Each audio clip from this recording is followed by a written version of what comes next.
everyone. Valerie Williams here. Welcome back to the Converge With Us podcast. I'm here today. I thought it would be helpful for us to talk about DEI and ESG, okay? Really hot topic right now, ESG efforts in the workplace. And we're getting a lot of requests for information and support from our clients and other organizations around how do we track progress on DEI? How do we track progress for DEI efforts in our ESG reports? So I thought it would be helpful to come and talk a little bit about that topic today. All right. Later, I'm going to talk about 3 types of metrics, of DEI metrics that you should be including in your ESG report. But first, let's just jump into ESG overall. So what is ESG? ESG stands for Environmental, Social, and Governance. And ESG really is around setting standards and a set of criteria to measure your company operations so that socially conscious investors can determine if they want to invest with the organization or not, okay? It's really a way for those investors to look at some metrics within your organization to determine if they want to really write that check to really back your organization. The connection between DEI and ESG primarily sits in that S component, that social component of ESG, but certainly there are some governance implications as well. And we can always talk about DEI as it relates to environmental components. But for now, we're going to talk a little bit about that S, that social component, and G, the governance component today.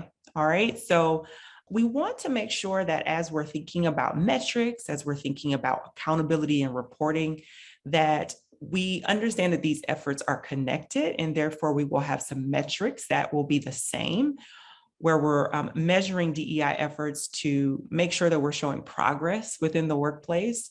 We know that the metrics, those same metrics, can be applied to that ESG report as well. So we want to make sure that we're building some alignment with those metrics and the qualitative and the quantitative things that we're reporting. But we also want to have some efficiency within our organization so that we are tracking metrics perhaps in one place and that we are talking about these things in the same way. I talked about this a little bit earlier. What are the type of DEI metrics that you should include in your ESG reports?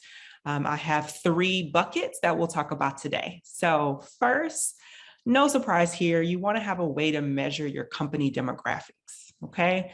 This is likely the first place that you start your DEI metrics in terms of establishing a baseline.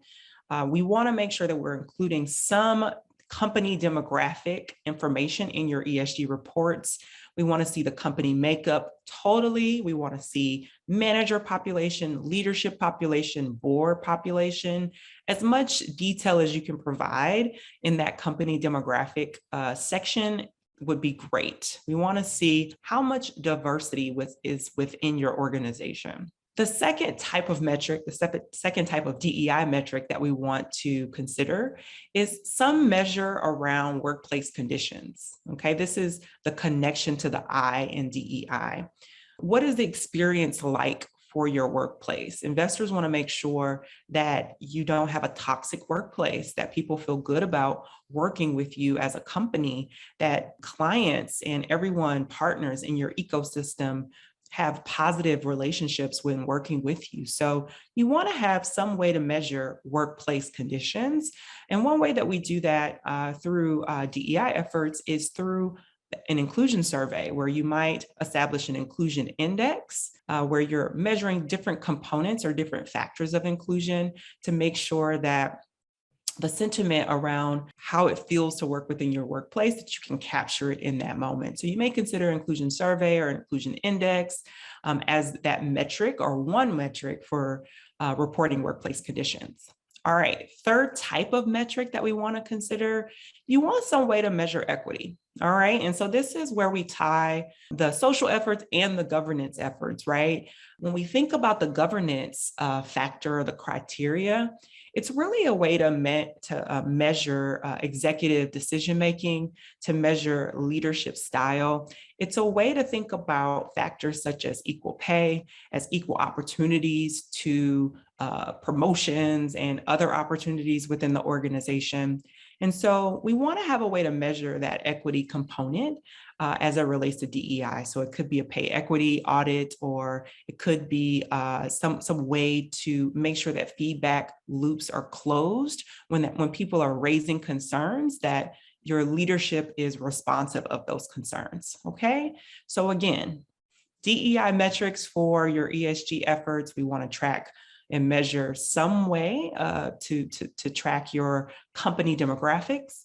We want to have some way to capture your workplace conditions, and we want to have some way to capture how you think about equity within the workplace. Finally, we want to make sure we remember that these two efforts, although that they are related, they are different. Okay, we're serving two different communities with these efforts. As I mentioned earlier, ESG is really for our investor community.